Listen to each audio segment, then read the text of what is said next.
बिस्मिल्लाहिर्रहमानिर्रहीम। इस वीडियो में हम नोडल एनालिसिस के बारे में पढ़ेंगे। आइए सबसे पहले देखते हैं कि एनालिसिस या नेटवर्क एनालिसिस है क्या। इसको उर्दू में तज्जिया करना कहते हैं। तो ये एक प्रोसेस है to find voltage across a component and current through a component in a network. तो किसी कंपोनेंट के अक्रॉस उसके वोल्टेज मालूम करना या उस कंपोनेंट के अंदर से जो करंट फ्लो हो रही है उसको मालूम करने को नेटवर्क एनालिसिस कहा जाता है। अब ये इस डायग्राम को अगर हम जहन में रखें तो हमें आगे नेटवर्क समझने में आसानी होगी। और यहाँ पे यही दिखाया जा रहा है कि water flows from higher place to lower place, यानी पानी के बहाव ऊपर से नीचे की तरफ है, higher place to lower place. अब इसी को हम करंट के साथ रिलेट करेंगे कि current flows from higher potential to lower potential. So current flows from higher potential to lower potential, जिस तरह से पानी के बहाव हायर प्लेस से लोअर प्लेस पे है। अब यहाँ पे अगर देखें इस सर्किट में तो एक रेजिस्टेंस है, उसकी एक तरफ 12 वोल्ट है और दूसरी तरफ 9 वोल्ट है। तो जाहिर है ये हायर पोटेंशियल पे है और ये लोअर पोटेंशियल है। तो हायर से लोअर की तरफ करंट को फ्लो होनी चाहिए और करंट फ्लो होती है इसी डायरेक्शन में। इस करंट फ्लो को हम कन्वेंशनल करंट कहते हैं। अब इसी तरह अगर हम ये कह रहे हैं कि V1 से V2 की तरफ करंट फ्लो हो रही है तो यहाँ से हम नतीजे ये निकाल सकते हैं कि V1 जो है वो हायर पोटेंशियल पे है या V1 is greater than V2। और अब इस डायग्राम में देखें कि करंट डायरेक्शन इस तरफ है, यानी V2 से V1 की तरफ है। तो इसका मतलब यहाँ से हमें नतीजा ये निकालेंगे कि V2 बड़ा है।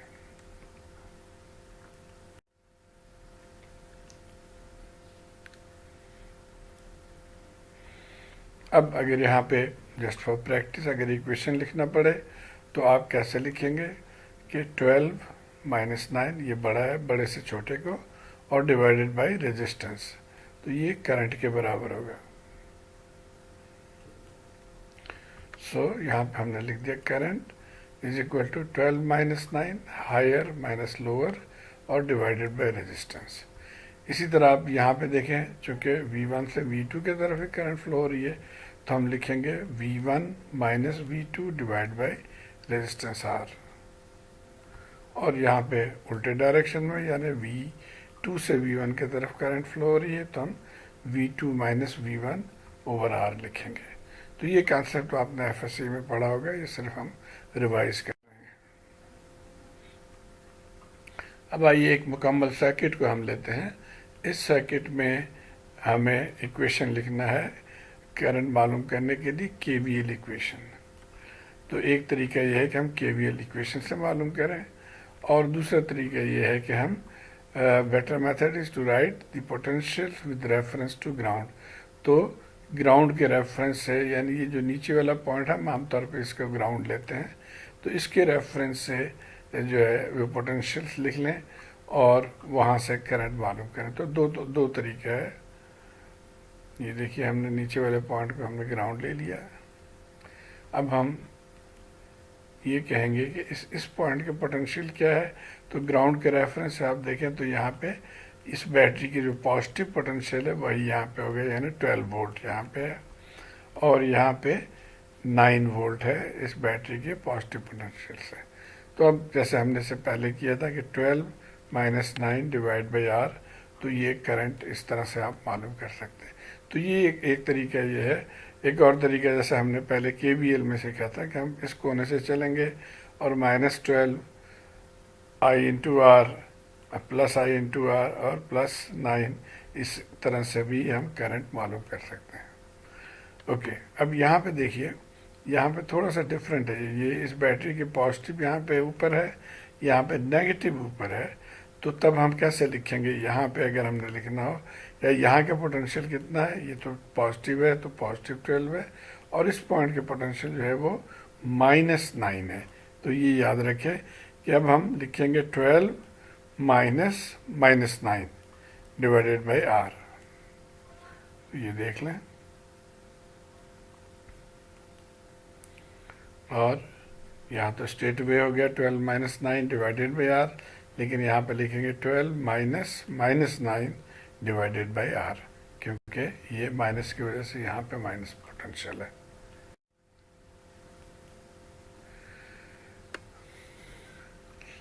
अब अगर इस ब्रांच के दरमियान कोई बैटरी टर्मिनल हो तो उसके लिए क्या तरीका अपनाना होता है, ये बहुत ज़रूरी है कि आप इसको गौर से समझें।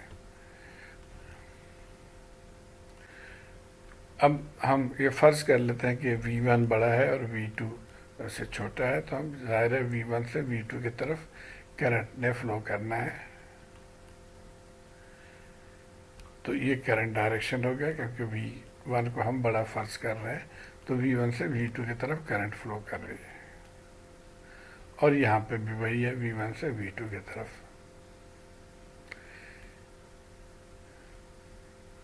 अब जो बैटरी, ये जो बैटरी है दोनों में, इसमें देखिए इसके पॉजिटिव टर्मिनल लेफ्ट साइड पे है और इसके पॉजिटिव टर्मिनल राइट साइड पे है, तो जाहिर है इनके दोनों इक्वेशन में फ़र्क होना चाहिए, और वो हम कैसे मालूम करेंगे? उसके लिए एक आसान तरीका ये है कि आप बैटरी के पॉजिटिव टर्मिनल से बाहर के तरफ एक स्मॉल एरो, छोटी सी तीर एक आप ड्रॉ कर लें, पॉजिटिव टर्मिनल से आउटगोइंग, तो ये देखिए इस तरफ हो गया, और इसी तरह इसके पॉजिटिव टर्मिनल से आउटगोइंग, तो वो इस तरफ हो गया। अब ये रूल हमने फॉलो करना है कि if the battery current is in the same direction, जैसे यहाँ पे आप देखिए जो करंट हमने हमारे मेन करंट है उसके डायरेक्शन और बैटरी करंट के डायरेक्शन सेम है, तो उस केस में बैटरी वोल्टेज को हम प्लस करेंगे, और अभी हम देखेंगे ये कैसे है। और अगर बैटरी वोल्टेज मेन करंट से ऑपोजिट है तो बैटरी वोल्टेज को हम माइनस लिखेंगे। ये देखिए, अगर बैटरी यहाँ पे मौजूद ना हो तो हम क्या लिखते? V1 minus V2 divided by 5। लेकिन अब बैटरी की वजह से हम पहले तो V1 माइनस V2 लिख लेंगे, V1 माइनस V2, और जैसे हमने ये नतीजा निकाला कि इसकी बैटरी का डायरेक्शन ऑपोजिट है तो इसको माइनस लिखना है, तो यहाँ पे -10 लिखेंगे और फिर हम रेजिस्टेंस से डिवाइड करेंगे। दूसरे केस में क्या होगा, चूँकि सेम डायरेक्शन है तो हम इसको प्लस कर लेंगे, यानी V1 minus V2 plus battery 70 volt divided by resistance. तो ये कॉन्सेप्ट अगर आप याद रखें तो आइंदा आप कभी गलती नहीं करेंगे।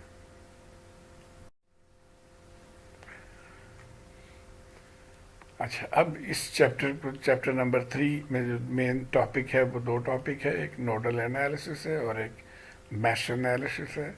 नोडल एनालिसिस में आमतौर पे हम KCL को यूज़ करते हैं और मैश एनालिसिस में हम KVL को यूज़ करते हैं। तो ये दोनों ही हम इंशाल्लाह पढ़ेंगे आगे। आइए हम चंद बेसिक चीज़ें हम इसमें पढ़ लें। प्रिंसिपल नोड और एसेंशियल नोड एक डेफिनेशन है। नोड सबसे पहले तो ये है कि जहाँ पे भी 3 पॉइंट्स मिले उसको हम प्रिंसिपल नोड कहते हैं। वैसे तो 2 जहाँ पे मिले उसको नोड कहते हैं, लेकिन जहाँ पे 3 पॉइंट्स मिले उसको 3 और मोर उसको हम प्रिंसिपल नोड कहते हैं। तो अब देखिए, एक प्रिंसिपल नोड ये है, यहाँ पे भी 3 मिल रहे हैं, 3 ब्रांचेस मिल रहे हैं, तो ये भी है, यहाँ पे भी 3 ब्रांचेस मिल रहे हैं। तो जहाँ पे भी 3 या उससे ज़्यादा ब्रांचेस मिले उसको हम प्रिंसिपल नोड कहेंगे। यहाँ पे 2 ब्रांचेस मिल रहे हैं तो इसको हम प्रिंसिपल नोड नहीं कहेंगे। यहाँ पे भी 2 ब्रांचेस ये और ये मिल रहे हैं तो इसको भी हम प्रिंसिपल नोड नहीं कहें। 3 होना ज़रूरी है।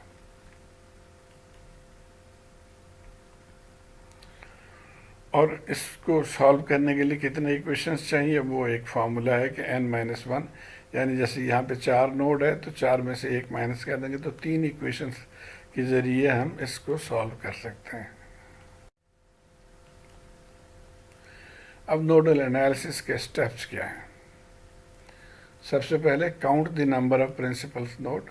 तो अब यहाँ पे देखिए एक नोड ये हो गया, एक नोड ये हो गया, और एक नोड हम बजाय कि इसको कहें कि ये एक अलहदा नोड है और ये एक अलहदा नोड है, नहीं, ये दरमियान में तो कोई रेजिस्टेंस नहीं है, तो ये पॉइंट सारे सेम हैं, ये तमाम पॉइंट्स जैसे एक ही जगह पे इकट्ठे हैं, तो इसलिए इनको हम सिर्फ एक नोड हम तस्वीर करेंगे। ये एक नोड ये हो गया, तो 3 नोड हमने आइडेंटिफाई किया।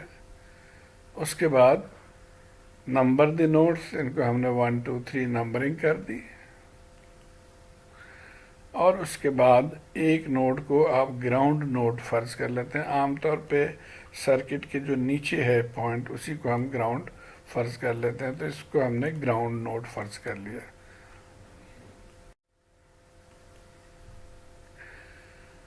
अब जो 2 नोड्स बाकी रह गए थे 1 और 2, वहाँ पे हम वोल्टेजेस के टर्म्स में लिख लेंगे कि यहाँ पे वोल्टेज V1 है 1 पे, और दूसरे पे वोल्टेज जो है वो V2 है, और ये with respect to reference node यानी ग्राउंड के हिसाब से ये V1 है और ग्राउंड के हिसाब से ये V2 है।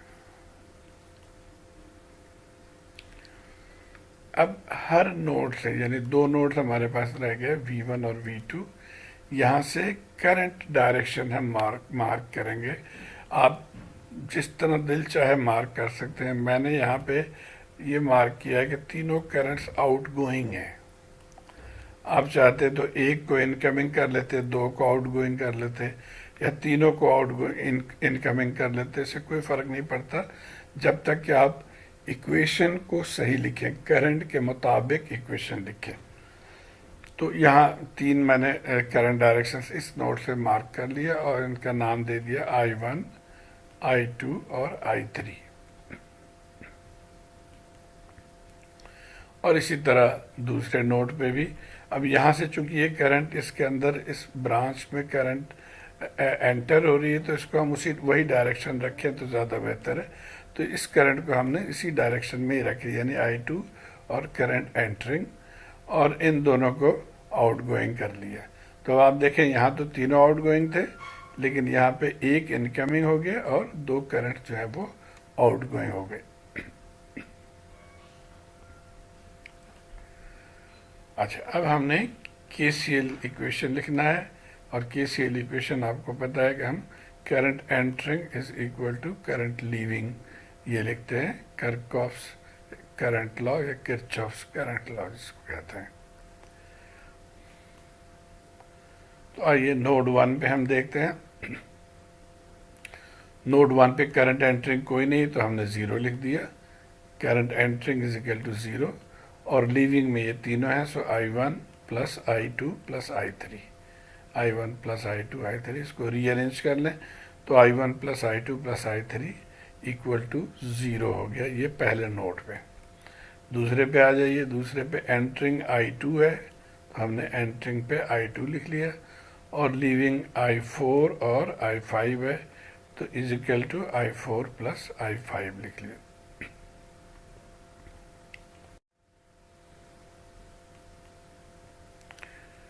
तो अब हम यहाँ पे थे, हमने ये 2 करंट दोनों के नोड्स पे KCL के ज़रिए करंट्स लिख चुके थे। अब हमने इन टर्म्स ऑफ वोल्टेज और रेजिस्टेंस इसको एक्सप्रेस करना है ओम्स लॉ के मुताबिक, I is equal to V/R, इसके मुताबिक हमने लिखना है। तो आइए सबसे पहले हम देखते हैं नोड नंबर 1 पे I1, I2, I3। तो I1 को देख लेते हैं। अब I1 ये करंट है, I1 के डायरेक्शन V1 से ग्राउंड के तरफ है, तो हम लिखेंगे V1 माइनस 0, ये ग्राउंड जो है ये 0, V1 माइनस 0, V1 माइनस 0। और ये बैटरी को अभी देखना है कि इस बैटरी के पॉजिटिव से अगर छोटे से करंट ड्रॉ करें तो ये हमारे मेन करंट के अपोजिशन में है, ऑपोजिट है, तो इसलिए इसको हम माइनस लिखें। तो -100 हमने लिख लिया, और डिवाइडेड बाय इस ब्रांच में जो रेजिस्टेंस है वो 5 ओम है, तो 5 से हमने डिवाइड कर दिया।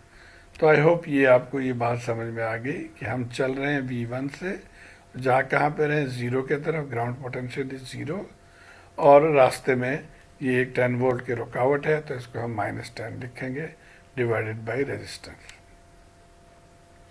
अब आ जाए I2 पे। I2 V1 से V2 के तरफ जा रही है, तो V1 माइनस V2 लिखेंगे हम, और divided bye 10, so V1 minus V2 divided by 10। और थर्ड करंट जो है I3, वो V1 से जीरो के तरफ, ग्राउंड के तरफ, तो V1 माइनस जीरो और डिवाइडेड बाय जो रेजिस्टेंस है 30, ये इक्वल टू जीरो। तो ये हमारा पहला इक्वेशन हो गया। तो नोड 1 की इक्वेशंस को हमने वोल्टेज और रेजिस्टेंस के फॉर्म में लिख लिया। अब आ जाते हैं नोड नंबर 2 पे। तो नोड नंबर 2 पे I2 वही इक्वेशन है जो हमने यहाँ पे लिखा था I2 का। बहरहाल आप यहाँ से दोबारा लिख लें कि V1 minus V2 divided by 10, तो I2 आ गया V1 minus V2 divided by 10। अब आ जाए I4 पे। I4 देखिए V2 से it is going to ground, यानी जीरो के तरफ, तो हम V2 minus zero divided by 20 लिख सकते थे, लेकिन बार बार जीरो लिखने का कोई फ़ायदा नहीं, तो आप सिंपली V2 डिवाइडेड बाई 20 भी लिख लें, तो एक ही बात है। जैसे यहाँ पे हमने V1 माइनस जीरो लिखा था, अगर हम इसको V1 सिर्फ लिख देते बाई 30 तब भी ठीक है। इसी तरह अब आप आ जाएं I5 की तरफ। I5 V2 से जीरो की तरफ, तो V2 minus zero divided by 10, तो जीरो लिखने की ज़रूरत नहीं है, तो इसलिए V2 डिवाइडेड बाई 10। तो ये नोड नंबर 2 के लिए हमें वोल्टेज और रेजिस्टेंस के टर्म्स में इक्वेशन हमने लिख लिया। अब इन दोनों इक्वेशंस को हमने सॉल्व करके और नोड वोल्टेज V1 और V2 मालूम करेंगे। तो अब आप इसको आई होप यहाँ पे देखिए हमने एलसीएम ले लिया 30, और इसको आप सिंप्लीफाई करके यहाँ से एक इक्वेशन आ गया हमें कि 10V1 minus 3V2 is equal to 600। तो इसको आप सॉल्व करके ये निकालेंगे, तो ये पहला इक्वेशन आ गया। इसी तरह जो दूसरी इक्वेशन है नोड 2 के, उसको भी आप एलसीएम ले लें 20, और इसको सॉल्व कर लेंगे, तो यहाँ से आपको ये इक्वेशन आ गया 2V1 माइनस 4V2, ये इक्वेशन नंबर 2 आ गया।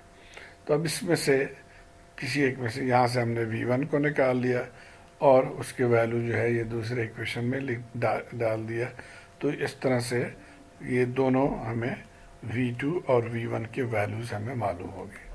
तो ये तरीका है सिंपल नोडल इक्वेशन को सॉल्व करने का। आइए एक और इक्वेशन देख लेते हैं। यहाँ पे सिर्फ एक ही नोड है, और यहाँ पे जो वोल्टेज है उसको हमने नाम दे दिया है V1। ये हम इसको ग्राउंड फर्ज कर लेंगे, और यहाँ पे हमें वोल्टेज V1 मालूम करना है, तो वही टेक्निक जो अभी हमने डिस्कस किया था, करंट ले लेंगे, और उसके मुताबिक यहाँ देखिए हमने 3 करंट्स ले लिए, तीनों आउट गोइंग, I1 और I2 और I3, और ग्राउंड मार्क कर लिया हमने। और बाई KCL हम यहाँ पर लिख सकते हैं कि sum of current leaving is equal to sum of current entering, चूँकि एंटरिंग ज़ीरो है, तो I1 plus I2 plus I3 zero हो गया। और एग्जैक्टली जिस तरह से हमने पहले किया है कि चूँकि ये रास्ते में वोल्टेज सोर्स है, तो हम वोल्टेज सोर्स से एरो इसके पॉजिटिव से निकाल रहे हैं, ये एरो ऊपर की तरफ है, इसकी एरो भी ऊपर की तरफ है। तो असूलन तो हमारा इक्वेशन I1 के लिए होता कि V1 minus zero divided by 10, लेकिन चूंकि ये एक बीच में बैटरी है जिसके डायरेक्शन ऑपोजिट है, तो हम इसको लिखेंगे V1 minus zero minus 10 divided by 10। इसी तरह I2 आ गया V1 minus zero divided by 40, V1 minus zero divided by 40, और I3 V1 माइनस ज़ीरो, और ये अपोजिशन में है तो माइनस 20, तो V1 minus zero minus 20 divided by 20 ohm is equal to zero. और इसको सॉल्व करके आप यहाँ से एलसीएम ले लें, और V1 यहाँ से आप निकाल सकते हैं। ये V1 इज 11.42 वोल्ट। तो उम्मीद है ये बेसिक टेक्निक्स आपको समझ आ गई होंगी। हम अगले पोर्शन में और भी मज़ीद सवाल करेंगे। Thank you very much.